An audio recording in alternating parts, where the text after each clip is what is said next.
Hello and welcome to Behind the Groove. My name's James Sayer. I'm a singer-songwriter based in London in the UK. And during this series, I'm going to be chatting with some of the finest session musicians, live musicians, producers, mix engineers about their time working in the industry. I've been lucky to work with lots of these musicians and producers over the last couple of years. I'm going to ask them all the stuff I wanted to know. I love the studio. I love the old school way of recording. So it will be a bit old school. So I hope it appeals to a few people. So let's crack on. I hope you enjoy it. And there ain't no going back. Hi Ian, thanks so much for joining me today. You're welcome, mate. Thank you. It's a real honor. Obviously, you've worked with so many great musicians in the studio and in a live setting. To name a few, Mark Knopfler, Eric Clapton, Cat Stevens, Tom Jones, Paul Carrick, B.B. King, Seal, Van Morrison, Hamish Stewart, and right through to more kind of modern stuff like Westlife and James Morrison. So how did this start for you, and how did music first enter your life?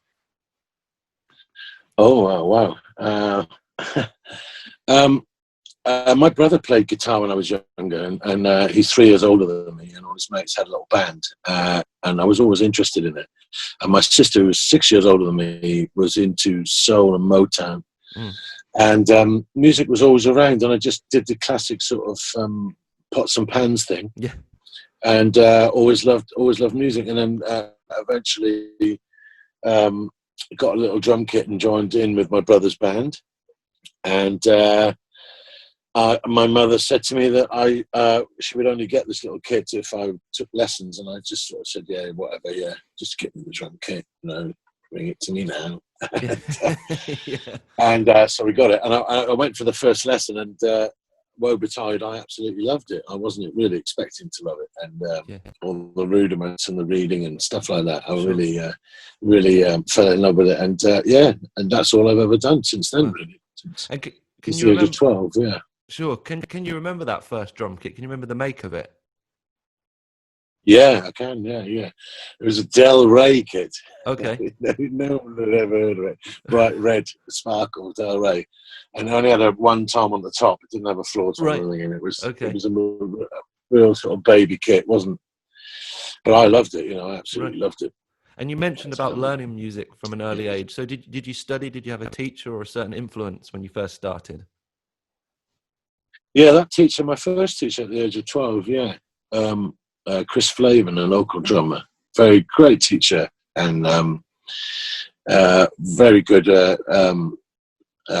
way of teaching the rudiments. And like I say, I just really enjoyed his lessons and got into it. But I was also, most of the time, to be honest, I was just playing most of the time. I wasn't.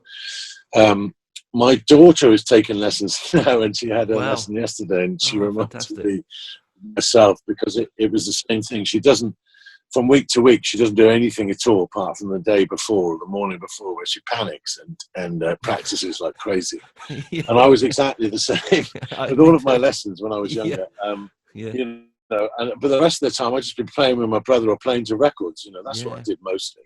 Right. Well, that leads me on to my next reading thing. Right, my next question, I was chatting to Steve Pearce about this. Obviously, records are not so popular anymore. They're kind of having a little bit of a comeback. But was listening to records a big thing for you? And it's obviously interesting that back then you could read all the credits, whereas you can't really do that anymore. And was this kind of an inspiration for you to find out who you liked, the kind of drummers that you wanted to play like, and the sound? No, to be honest with you, that wasn't. I wasn't sort of studying it in that way so much as, particularly when it was influential to me in the early '70s, mid '70s.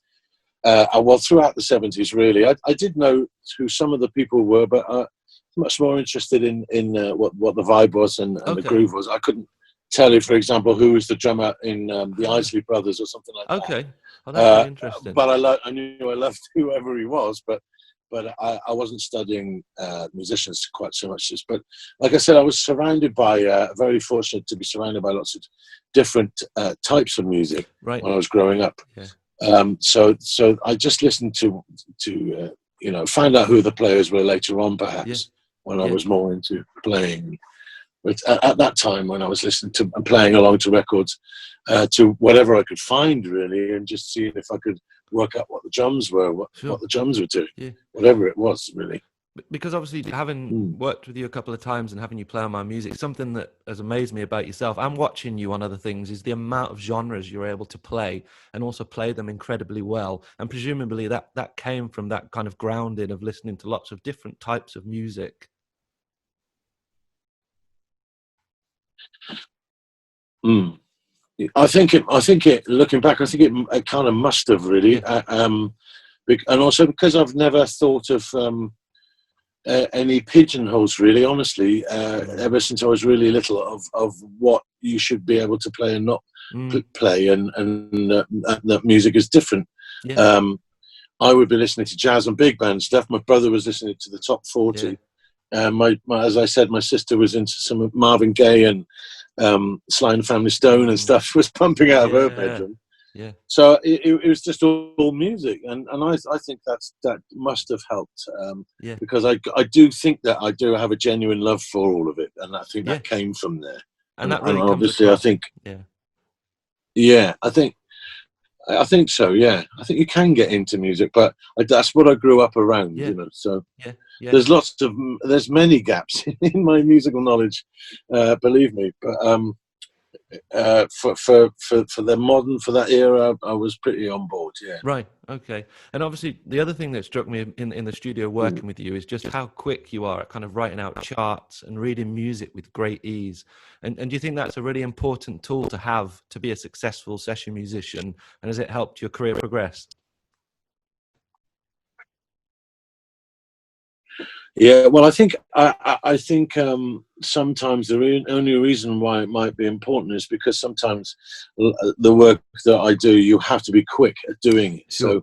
So that really helps in that instance. But whatever way you can do it, whatever way you get to the music doesn't really matter. Just because it's quick doesn't necessarily mean it's right. Necessarily, do you know what I mean? Yeah, absolutely. The art of being quick isn't enough in itself. Sure. See what I'm saying? But so, however you get to whatever you think is the right take or the right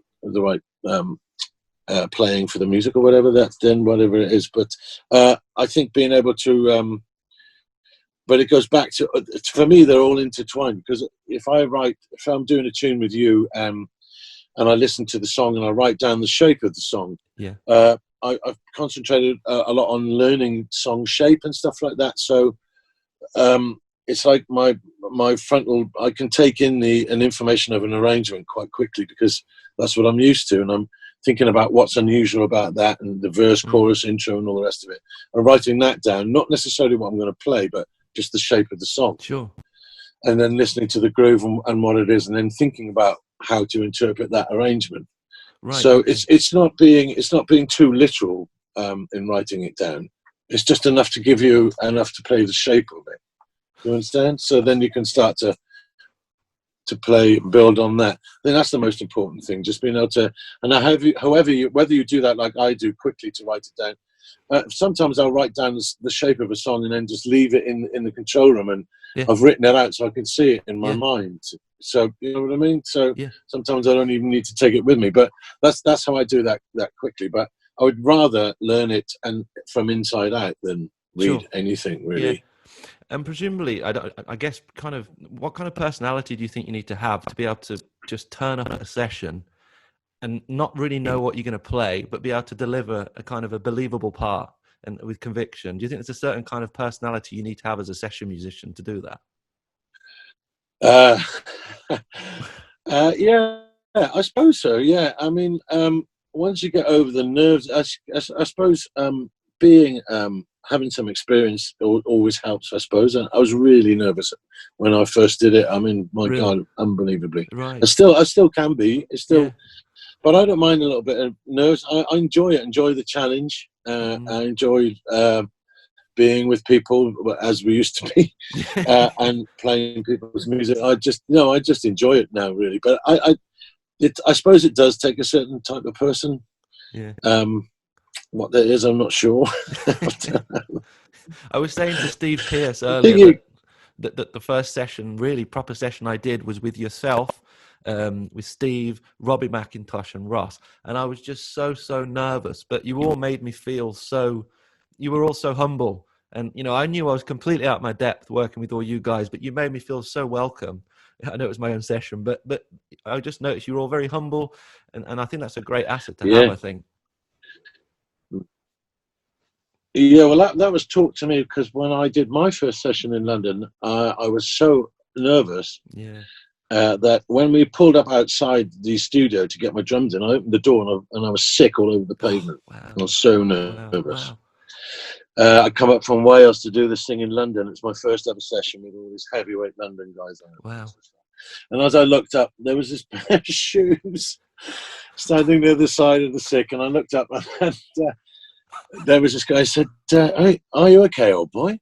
And it was an amazing guy called Dave Olney, who was a very famous London session bass player. Right. And he said, "Are you okay, old boy?" And I said, "Yes, I'm all right. Yeah, thank you very much. I think I must have a bit of a bad stomach or something." And he said, "Are you on session?"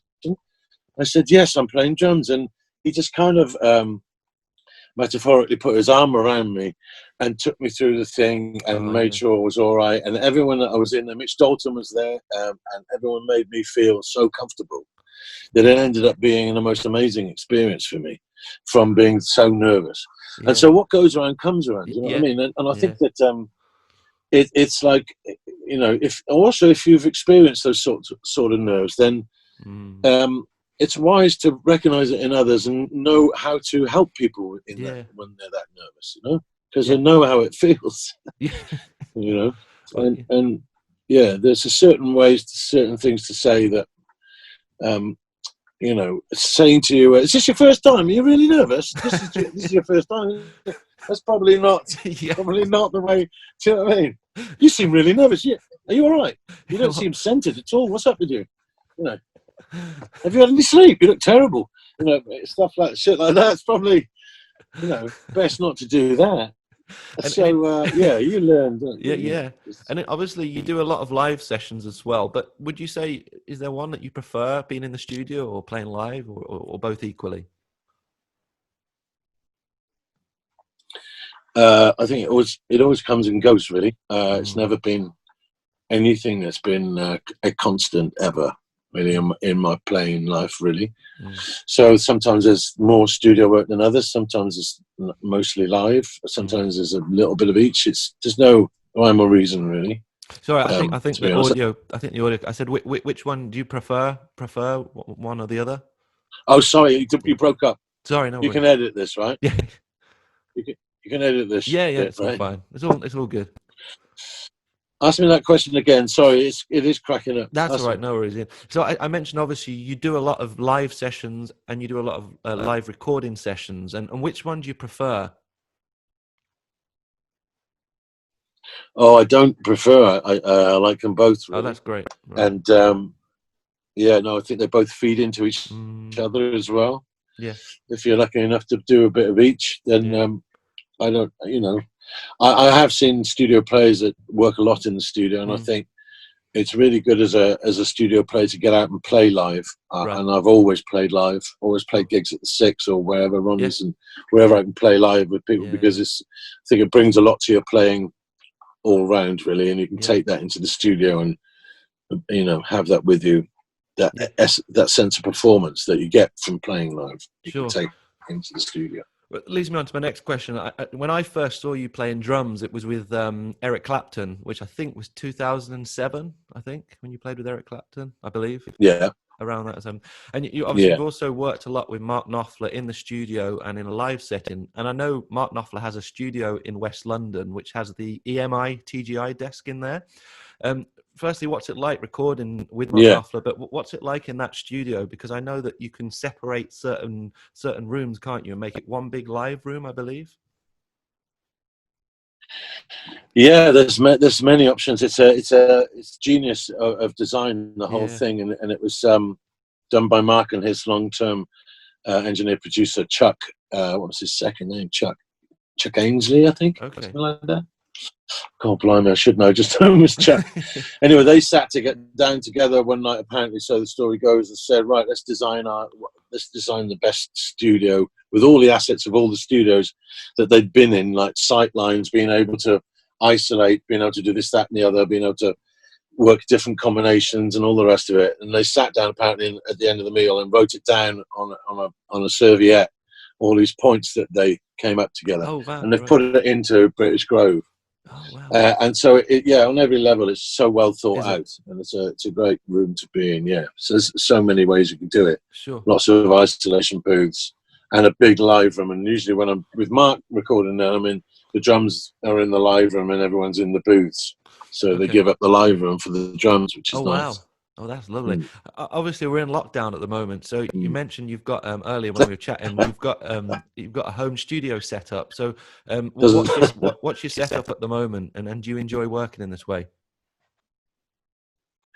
Yeah, well, oddly enough, in January and February, I wasn't very busy, so I was taking some Pro Tools lessons because I got a Pro Tools rig here and mic pre's and some microphones, and so I'd already been sort of studying it a little bit and trying to get my head around it. Yeah. Fortunately, so I had a little bit of a head start for the lockdown, and I'm really enjoying it. Actually, it's a really good thing to study now. And I've got a friend of mine, Gavin Tempany, who was the monitor engineer with Mark Knopfler on the tour last year. Right. He's a Okay. bit of a Pro Tools whiz, Sure. and he's been helping me. And we have this thing called Team Viewer where he can come and join my Ah. desktop and take it over. And he's been doing that from Los Angeles Oh and wow. all sorts of places. Well, before the lockdown, that was obviously. So yeah, I'm really enjoying it, and sessions here for people, not massive amounts, but Yeah. different things for different people, and engineering it myself. And the thing that I find hard is all the filing and all that, Yeah. all the audio files, and I'm with you making on sure that. everything's in the right Yeah. place. And Yeah. oh God. Yeah. And touch I'm with you. wood, I'm getting my head around that. So Yeah. it's a learning curve, but I think it's a great skill to have now. That's for sure, or Absolutely. try and have. And you've got a small home studio, haven't you? That you can kind of. It's quite a big studio, Yeah, isn't it? Your home studio. yeah. I'm sitting in it now. I'll just flash you a little bit right there. Oh wow. That's the kit set up there. Oh wow. Can you see that? Yeah. Yeah. Yeah. And there's my Brilliant. grand piano around the corner there. Oh wow. That's Wow. my monitors. Wow. Yeah, I've got Wow. some nice pre's. Yeah. Yeah. Wow. The thing I absolutely love about you, Ian, is that you're the only musician I know. You don't use social media, but you're just so busy. It's brilliant. Well, yeah, I don't know about that. I mean, who knows whether I would be even more or less busy if I was on it. Who Right. knows? Yeah. But Yeah. yeah, it's not something I've ever been into. I'm not saying that I don't. I think it has huge value when people use it properly. People like yourself, and other things I've been doing since the Yeah. lockdown. I think it's got massive value. But Yeah. I mean, I'm not into the social media thing No. particularly. I understand that. A couple more things. So, obviously, I know there'll probably be always a demand for kind of film and television music in the studio, but obviously the scene has changed a lot, I think, over the last 20, 30 years for the demand for musicians to be in a studio for kind of mainstream pop musicians, for major labels. I mean, does that sadden you? And how do you see the industry changing in the next 20 years? And have you had to adapt? Yeah, absolutely, yeah. I don't know. I don't know. It is sad. I tell you, I do. I feel very lucky that I saw what I saw through the late '80s and '90s. So I'm very glad of that. Well, I don't Yeah, know what the answer is now, where it's yeah, going to go. I think, yeah, it's a different world completely now, really. yeah, So yeah, I'm not sure. I think for people like myself, players like myself who do things for people, um, yeah, we just have to wait and see if people mm, like what comes out of the studio yeah, here and get to hear about it. Almost like starting again in a way. It's quite mm, yeah, with the yeah, setup and everything and with the yeah, remote thing. yeah. I So mean, yeah, let's see what happens. I don't know. yeah. I mean, everyone I speak to you about yourself, alongside being a fantastic musician, you've just got a really great reputation for being a very, a great guy. What advice would you give to younger musicians coming through? Maybe they're not at the moment able to get a break. What kind of characteristics would you say you need to have as a person, aside from the music? Oh, I think Oh, I don't know. There's so many different personalities, but I think you've got to be quite brave, and single-minded in a way that. I mean, I had to. I think, yeah, that would help.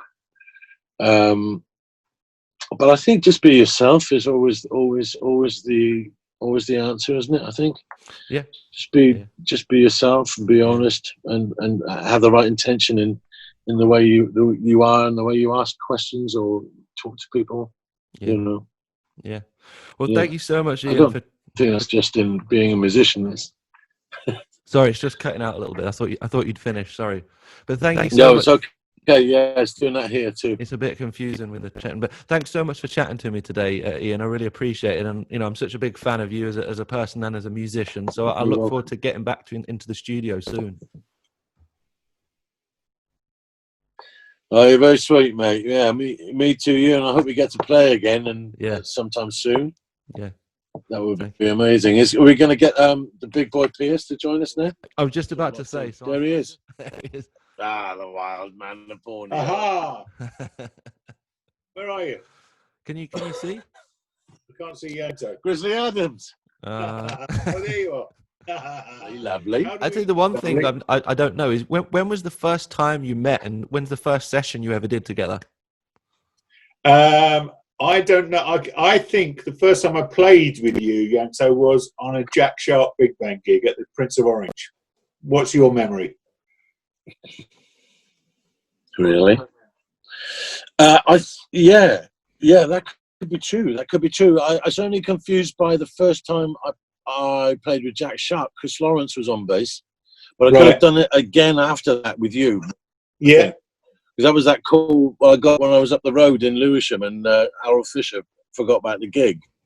Okay, I definitely remember that was Chris. That one was Chris Lawrence. But was it? You remember it as being that? Do you? Well, I've tried to think about this over the years, not for very long, because but no, I can't. Put it out of your mind, don't you? Really? I remember seeing you for the first time when you played at. You played as well. It was at a benefit gig at the 100 Club. You played with Nigel Hitchcock, Laurie. Yeah. Can't remember. Probably Graham Harvey. Terry Disley, funnily enough. Terry Disley. What gig was that? Was it the Harry South Memorial concert or something? Yes, I think.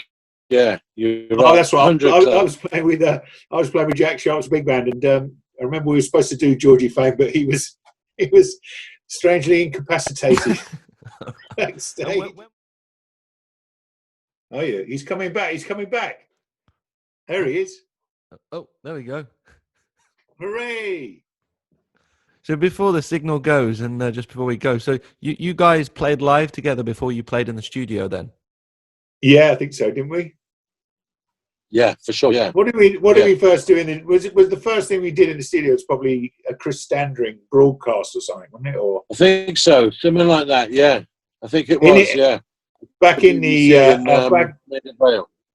back in the 80s, James, there used to be a deal with the Musicians Union, where the BBC had to. It was called Needle Time, and it was to safeguard many years ago, 50, 60 years ago. It was to safeguard live music, and the BBC had to record a certain amount of live music in order for them to be allowed to play records on air.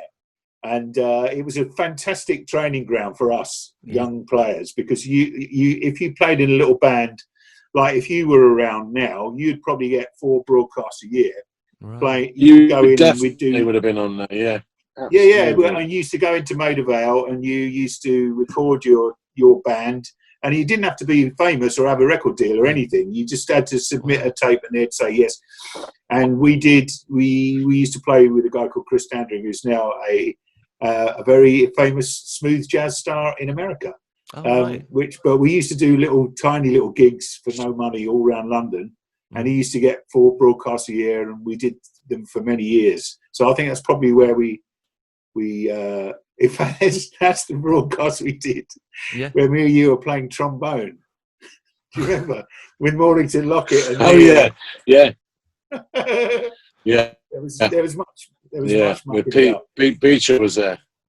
Was it? Yeah, Pete Beecher. Because I'll just ask you one more thing, because I asked Steve, I said to him, what's his favourite studio to work in? Have you got a favourite studio?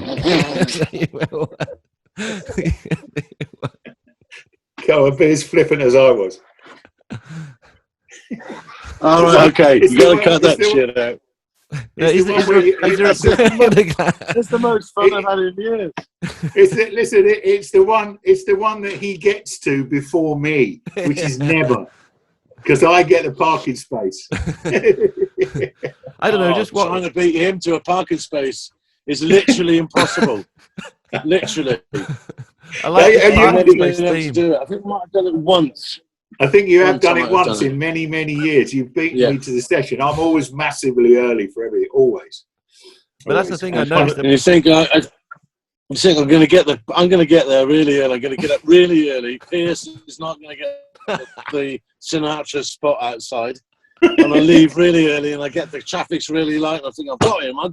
And I get around the corner, and there's the Saab Estate Sinatra spot. And he's got his sausages, and he's tucking in already. Every time. See, here's me thinking you guys were just naturally very punctual, but it's just because you want to beat each other. He just gets earlier and earlier. Basically. Thank God for lockdown, I can have a lie in, you know? Yeah, I know. Tell me about it. But is there one studio, Ian, that you absolutely love working in particular? Wow. I just like working, really. No, not really. I mean, they've all got their own little vibes. It's nice. Back in the day, I sound like a dinosaur, but there were many more of them. So each one had different staff. People, CTS had a whole canteen, had this really funny woman, really rude woman working behind the counter in the canteen. It was a legend. And yeah, so there were lots of different vibes in different places, but they're all great. Yeah. You know, and also sound-wise, they all had different qualities too. But there are also lots of rock and roll, not rock and roll studios, I suppose, like Maison Rouge and places like that, which never had a jingle or anything like that. They were just tracking album, you know. So there were so many different types. Yeah, I don't know if I would have a favourite.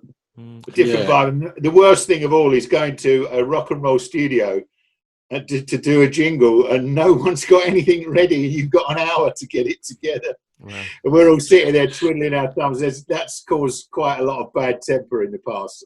You know, it doesn't happen quite so much now. But you know, rock and roll studios, you end up going in and you're supposed to get a whole Michael Ball album together in 6 hours. And at 10 o'clock, they haven't found any cans for anybody to wear and all that sort of. That's kind of a pain in the arse. Because weren't you both? Was it both of you, or just you, Steve, were working on the Alfie Boe album recently, and Michael Ball? Yes, that was me, and that was at Real World. That's a proper. That's a great studio. Yeah. I'd love to work. Oh, really amazing. Yeah. And isn't it sad that the State of the Art studio shut down? That one in Richmond, the one where I recorded. Yeah. Oh man. Yeah. Well, it's always sad when any of them close down, man. It's really, really sad for me. Olympic, that closing. Angel just closing. It's so sad, man. So many memories in those places. It's just such a shame. It was always a great hang as well, especially the one Yanto said just now, CTS. Yeah. They were like there was a massive studio. One was an enormous studio, orchestral studio. And then there were two little side ones, and then there was a kind of a little programming suite. And so at lunchtime, if it was 10 to 1, 2 to 5, they had a bar, they had a canteen. It was like it was a fantastic hang, because you might see 3 or 4 other bass players, 3 drummers, and then a whole 2 string sections. You know, it was just brilliant. It was absolutely Maida Vale's still like that. They still got a load of studios, and that used to be amazing. When I said about the Chris Standring sessions we used to do there, you go to the canteen and there'd be, I don't know, there could be 50 or 60 musicians in getting their lunch. It was a great hang and great place to meet people and have a chat. Abbey Road's like that a bit now, isn't it, Janso? It is still like that, the last remaining one, at Air Lyndhurst and Abbey Road. But that's what I was saying when we were talking earlier, was that I just feel really, really lucky that I got to see that, because it's all gone now. I just feel so fortunate that, Steve and I think we started roughly. Steve was before me, I think, but we caught the end of it as well in the heyday in the 70s and 80s. Yeah. Because when I came to town, people were saying, "Oh, you've missed the heydays as it used to be." That's right. There were still loads of studios open. Wow. And looking at it now, we caught the tail end of what must have been unbelievable in the 70s. So no, I just feel like really lucky to have known what it was like to be at CTS when all the sessions had finished, and there's gangs of musicians up in the canteen having a pint afterwards, spilling out onto the verandas, and everyone just having an amazing time. And I mean, that won't happen again. So I'm just really glad, lucky to have those memories. Thank you so much, guys. It's been really good to see you both. Anyway, I know the internet was a bit dodgy and all. And you, James, really brilliant, mate. Man. But thanks so much, and I'll be in touch, and hopefully when the social distancing really great to see you, boys. happens, we'll be in the studio together soon. Anyway. Excellent. All right. Nice one, guys. Have a good afternoon. Thanks for your time. So, mate. Thanks a lot. Appreciate it. Nice one, James. Cheers. Bye-bye. Bye-bye. See you later, mate. Share some love and motion with you.